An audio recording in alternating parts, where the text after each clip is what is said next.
वीर कवि नर्मदा शंकर लाल शंकर दवे, जिन्होंने अपनी सोच की आंधी से इतिहास की रचना की, गुजराती भाषा का पहला शब्दकोश जिन्होंने दिया, ऐसे वीर कवि नर्मद की आज जन्म जयंती है।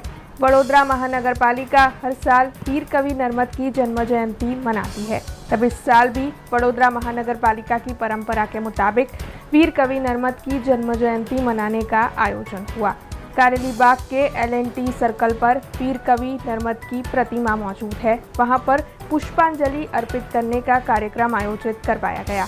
मेयर पिंकीबेन सोनी और स्थानीय नगर सेवक वहां पर पहुंचे थे और वडोदरा महानगर पालिका के पारंपरिक बैंड बाजे की धुन के साथ वीर कवि नर्मद की प्रतिमा पर पुष्पांजलि अर्पित करते हुए सभी की ओर से उन्हें याद किया गया। कवि नर्मदा शंकर जेमनो जन्म सूरत में थयो हतो। कहे छे के अर्वाचीन युगनो प्रारंभ जो थयो होय तो कवि नर्मदा शंकरना समयथी थयो।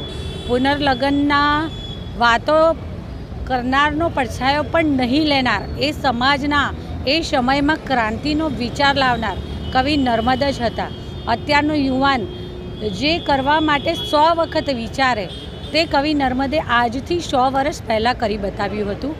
દાંડિયો પત્ર દ્વારા તેમણે સમાજના ભલભલા ચમરબંધીની અંતરંગ વાતો બેધડક રીતે લોકો સમક્ષ દાંડિયો પત્ર લખીને રજૂ કરી હતી। કવિ નર્મદ જે ખરા અર્થમાં કવિતા, જેમાં કવિતા આપણે જનરલી કવિતા રાસ, છંદ, પ્રાસ વગેરે દ્વારા કવિતાને આકલન કરતા હોય છે, પરંતુ તેમના દ્વારા હૃદયના ભાવો, સ્નેહ અને લાગણીને રજૂ કરતી કવિતા ખરા અર્થમાં ખરી કવિતા તો હૃદયમાંથી નીકળતી હોય છે। એવો વિચાર પણ જો સાહિત્યની દુનિયામાં કોઈકે આપ્યો હોય ને તો એ આપણા કવિ નર્મદ હતા।